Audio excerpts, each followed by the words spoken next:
सुप्रभात। कक्षा 11 हिंदी अनिवार्य की इस कक्षा में ग्रुप से जुड़े हुए सभी बच्चों का एक बार पुनः स्वागत है। बच्चों, पिछली वीडियो में हम कबीर दास के पद संख्या 2 के जो है हमने शब्दार्थ किए हैं। आज का इस वीडियो में हमारा जो प्रकरण है वो रहेगा बेटा कबीर दास का पद संख्या 2। उसका आज हम भावार्थ पढ़ेंगे और फिर उस पद से संबंधित जो है प्रश्नों के कुछ प्रश्न मैं यहाँ लिखूंगा, उनके जो है आपको उत्तर अपनी कॉपी में करने हैं। उसके बाद में जो है उन प्रश्न और उत्तरों की जो है एक PDF भी जो है आपको डाल दूंगा, जिससे कि आप अपने उत्तर का मिलान जो है कर सकते हैं उस PDF से।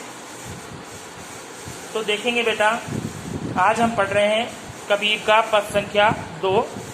यह एक बहुत बड़ा पद है बेटा, लगभग 16 पंक्तियों का पद संख्या 2 एक बहुत ही बड़ा पद है।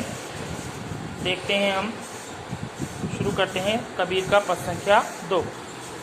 देखिए बेटा, ये है कबीर का पद संख्या 2। इस पद में कबीर जो है धर्म के नाम पर पाखंड करने वाले लोगों पर जो है व्यंग्य करता हुआ कह रहा है, संतों देखत जग बोराना। बोराना पहले हम शब्दार्थ में लिख चुके हैं बेटा। बोराना का मतलब पगलाना या पागल हो जाना। वो जो है सच्चे जो साधक होते हैं, जो ईश्वर के सच्चे भक्त हैं, उन साधकों को जो है वो लक्ष्य करके वो कह रहा है कि हे संतों। देखिए बेटा, ये है कबीर का पद संख्या 2। इस पद संख्या 2 में कबीर धर्म के नाम पर पाखंड करने वाले जो लोग हैं उन पर व्यंग्य करता हुआ यहाँ प्रतीत हो रहा है कि लोग जो है किस तरह धर्म के नाम पर जो है पाखंड करते हैं। हिंदू लोग जैसे छापा लगा लेते हैं, तिलक लगा लेते हैं, माला पहन लेते हैं गले में, और मुसलमान लोग जो टोपी पहनते हैं, और भी कई जो है धर्म के नाम पर पाखंड करते हैं। ऐसे लोगों पर कबीर यहाँ जो है व्यंग्य करता हुआ दिखाई दे रहा है। कबीर जो सच्चे साधक होते हैं ईश्वर के, उनको संबोधित करते हुए कह रहा है, देखो, संतों देखत जग बोराना। बोराना का जो तात्पर्य है बेटा वो हम पहले भी पढ़ चुके हैं। बोराना का मतलब होता है पगला जाना या पागल हो जाना। तो कबीर कह रहा है, हे साधकों, देखो ये जो संसार है, ये जो सारा जग है, ये पागल हो गया है। ये कैसे पागल हो गया है बेटा? सॉरी। साच कहो तो मारन धावे, झूठे जगपतियाना। यदि इनसे कोई सच्ची बात कहे, हित की बात कहे, तो ये मारने के लिए पीछे दौड़ता। ये संसार में रहने वाले जो लोग हैं, ये इस प्रकार का व्यवहार करते हैं बेटा। यदि इनसे हम कोई हित की बात कहें, भलाई की बात कहें, कोई सच्चाई कहें, तो ये जो है मारने के लिए दौड़ते हैं। और झूठे जगपतियाना, और झूठी बातों पर बेटा ये विश्वास कर लेते हैं। ये जो संसार है ये उल्टा व्यवहार कर रहा है बेटा। सच्ची बात कहो तो मारने दौड़ते हैं, और झूठी बातों पर ये आसानी से विश्वास कर लेते हैं। अगली पंक्ति में कबीरदास कह रहा है, नेमी देखा। नेमी यानी नियमों का पालन करने वाला। कबीरदास कह रहे हैं कि मैंने ऐसे ऐसे पाखंडी धर्म के प्रचारकों को देखा है, ऐसे नियम व्रत के पालन करने वालों को देखा है, जो धर्म के नाम पर पाखंड करते हैं। धर्मी देखा यानी धर्म के नाम पर जो पाखंड करता है, ऐसे लोगों को भी मैंने देखा है। ये सब क्या करते हैं? प्रातः करे स्नाना। ये सुबह जल्दी उठ जाते हैं और जो है जल्दी ही स्नान कर लेते हैं। अपने आप को शुद्ध करने के लिए ये प्रातः जल्दी उठ करके जो है स्नान करते हैं, और आत्म मारी पखा नहीं पूजे, और अपने अंदर जो आत्मा, जो परमात्मा रूपी हमारे अंदर जो अंश है, उसको इन्होंने मार दिया है, और उसके स्थान पर ये पखा नहीं पूजे यानी पत्थरों की पूजा करते हैं। उनमें कछु नहीं ज्ञाना। ऐसे जो साधक हैं, ऐसे जो धर्म के नाम पर जो प्रचारक हैं, बेटा इन लोगों में कुछ भी ज्ञान नहीं है। इनका जो जीवन है वो निस्सार है। इनका ज्ञान होता है, निस्सार है, इनमें कुछ भी ज्ञान नहीं है। आगे देखो कह रहा है वो, बहुतक देखा पीर ओलिया। न केवल हिंदुओं पर ही वो व्यंग कर रहा है बल्कि मुसलमानों पर भी जहां पर व्यंग करता हुआ दिखाई दे रहा है कि उसने मुसलमानों के भी बहुत से धर्म गुरुओं को और संतों को देखा है। पढ़े किताब कुराना, जो क्या करते हैं बेटा, जो खुद कुरान पढ़ते हैं और अपने शिष्यों को भी कुरान आदि पढ़ाते हैं और उनको समझाते हैं कि मुरीद तदबीर बतावे। और उन्होंने जो कुछ पढ़ा उसके आधार पर वो अपने शिष्यों को जो है अनेक प्रकार के उपाय बताते रहते हैं। उनमें उहे जो ज्ञाना, जितना ज्ञान उनमें होता है उसके आधार पर वो अपने शिष्यों को जो है तरह तरह के उपाय बताते रहते हैं। आगे देखेंगे बेटा,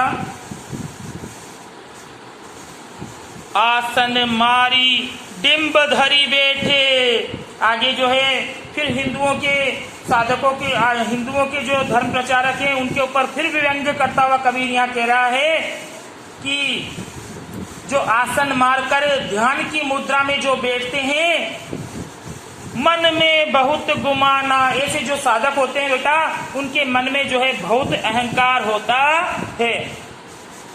ये क्या करते हैं, पीपर पाथर पूजन लागे। ये क्या करते हैं, पीपल की और पत्थरों की जो है पूजा करने लगते हैं। तीर्थ गर्व भुलाना, और अहंकार के कारण जो है पीपल की और पत्थरों की पूजा करते हैं और तीर्थ स्थानों पर जाया करते हैं। यह सब बेटा इनका अहंकार है और भुलावा है, इसके अतिरिक्त और कुछ भी नहीं। टोपी पहिरे माला पहिरे छाप तिलक अनुमाना। इनके गले में पड़ी हुई माला, टोपी, तिलक और छापा, ये सब देख करके ही बेटा हम इनके दिखावे का अनुमान लगा सकते हैं कि ये लोग दिखाने के लिए जो है इन सब चीजों को धारण करते हैं। ईश्वर की जो प्राप्ति है बेटा, वो टोपी पहनने से, माला पहनने से और छापा और तिलक लगाने से जो है ईश्वर की प्राप्ति नहीं होती। सच्ची भक्ति में ये सब चीजें जो है मायने नहीं रखती है। आगे देखेंगे बेटा,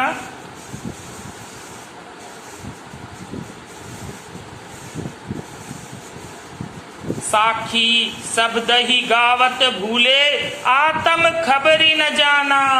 ये लोग क्या करते हैं, ईश्वर का प्रचार प्रसार करने के लिए साखी और शब्द जो है गाते फिरते हैं। आत्म खबरी न जाना, लेकिन इन्हें खुद को ही जो है ईश्वर का ज्ञान नहीं होता है।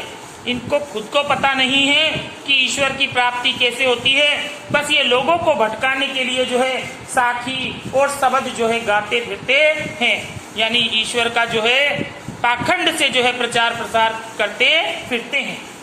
आगे देखेंगे, हिंदू कहे मोहि राम प्यारा, तुर्क कहे रहीमाना।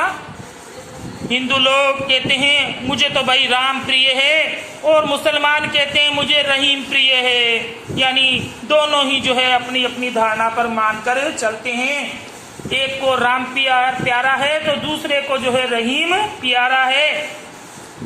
आपस में दो लड़ी लड़ी मुए, ये दोनों जो है आपस में लड़ लड़ कर मर जाते हैं, यानी आपस में ही लड़ते झगड़ते रहते हैं। मर्म न काहू जाना, इन दोनों में से कोई भी जो है धर्म के मर्म को जो है समझ नहीं पाता है।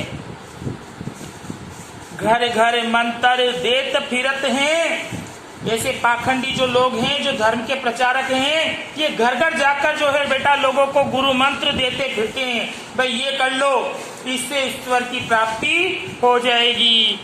महिमा के अभिमाना, ये केवल अपनी महिमा को बढ़ाने के लिए, अपना वर्चस्व दिखाने के लिए ही, उसके फेर में ही जो ये सब कार्य करते रहते हैं। गुरु के सहित शिष्य सब बूढ़े, जो इस प्रकार का प्रचार करते हैं वो गुरु ही नहीं, उनके साथ वो अपने शिष्यों को भी लेकर के जो है डूब जाते हैं और अंत काल पछताना, और अंतिम जो जीवन का काल होता है उनमें जो है इन्हें बहुत पछताना पड़ता है। अंत समय में जो है ऐसे लोगों को बहुत पछताना पड़ता है। ऐसे जो पाखंडी गुरु हैं वो अपने अधूरे ज्ञान के कारण न केवल स्वयं डूबते हैं बल्कि अपने शिष्यों को भी लेकर के डूब जाते हैं और अंत काल में इन लोगों को बहुत पछताना पड़ता है। कहे कबीर सुनो हो संतों, ई सब धर्म भुलाना। कबीर दास जी कहते हैं, हे संतों सुनो, ये सब पाखंडी भ्रम में भूले हुए हैं। इन्हें मैंने कितना कह कहकर समझाया, केतिक कहो, मैंने कितना कह कहकर इनको समझाया, कहा नहीं माने। लेकिन इन्होंने जो है मेरा कहा हुआ ये लोग मानते ही नहीं है। कि सहजे सहज समाना, कि ईश्वर को यदि प्राप्त करना है तो उसको प्रेमा भक्ति के रूप से जो है उसको प्राप्त कीजिए। इन सब जो है आडंबरों से ईश्वर प्राप्त नहीं हो सकता है। यदि ईश्वर की प्राप्ति करनी है तो वो केवल सहज साधना से ही जो है बेटा ईश्वर को प्राप्त किया जा सकता है। तो देखा बेटा आपने, ये था कबीर दास का पद संख्या 2 का भावार्थ। अब हम इससे संबंधित कुछ प्रश्न जो है अभी सामने लिख रहे हैं, उनके उत्तर आपको करने हैं।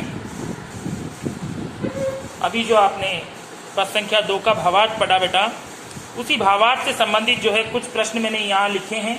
आपको करना क्या है, अपनी कॉपी में ऊपर हेडिंग डाल लिए पद संख्या 2, उसके सामने अपने पद के शुरुआती 2 शब्द और डैश डैश डैश करके अंत के 2 शब्द लिखने हैं।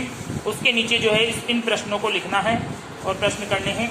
चाहो तो आप उस पद का भावार्थ जो मैंने अभी वीडियो में बोला है उसको रोक रोक के पॉज कर करके उसको सुन सकते हैं बार बार, और उससे भी आप यहाँ लिख सकते हैं। चाहे तो आप सीधे ही जो इन प्रश्नों के उत्तर वहाँ कर सकते हैं।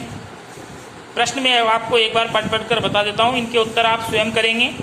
पहले कोशिश कीजिए, मैं भी जो है अभी इनके थोड़ी देर में PDF के माध्यम से उत्तर डाल दूंगा, लेकिन पहले आपको खुद करना है।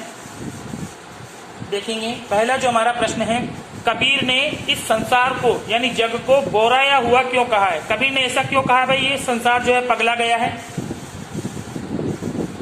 उसका उदाहरण उसने यहाँ दिया है, वो आपको जो है यहाँ लिखना है। दूसरा प्रश्न बेटा, कबीर के अनुसार किसका ज्ञान थोता यानी थोड़ा और निस्सार है? अभी अभी कबीर ने बताया था आपको कि ऐसे जो लोग होते हैं उनका ज्ञान थोता है, निस्सार है, थोड़ा है, उनमें ज़्यादा कुछ ज्ञान नहीं होता है। तो किस प्रकार के लोग हैं उनको आपको बताना है। कबीर के अनुसार ईश्वर की प्राप्ति कैसे हो सकती है? अंत में जब हम कर रहे थे, पद का अंत जहाँ हो रहा है उस समय मैंने बोला है आपको कि ईश्वर को कैसे प्राप्त किया जा सकता है। चौथा जो पद है बेटा, ये इसके सौंदर्य से संबंधित प्रश्न है। पद को किस तरह से सौंदर्य प्रदान किया जाता है छंद अलंकार और इनके माध्यम से? तो लरी लरी और घर घर, ये जो शब्द हैं बेटा, इनके अंदर कौन सा अलंकार है ये आपको बताना है। पांचवा जो प्रश्न है, अज्ञानी गुरु की शरण में जाने पर शिष्यों की क्या हालत हो जाती? मैंने बताया आपको अंत में, ये गुरु खुद ही नहीं डूबते बल्कि जो है अपने शिष्यों को भी क्या कर जाते हैं लेकर के। हाँ, वो तो आपको इस तरह से जो है प्रश्न संख्या 5 का उत्तर देना है। और प्रश्न संख्या 6 है बेटा, कबीर ने धर्म के नाम पर जो ये पाखंडी लोग हैं, ये किन किन प्रकार के बाह्य आडंबरों का या ढोंगों का जो है कबीर ने यहाँ उल्लेख किया है, उन सबको जो है आपको यहाँ लिखना है। इस तरह कुल आपको ये 6 प्रश्न करने हैं। पहले आप अपने हिसाब से कीजिए, उसके बाद में मैं आपको PDF डालूंगा, उससे आप अपने उत्तरों को चेक करेंगे। तब तक के लिए धन्यवाद।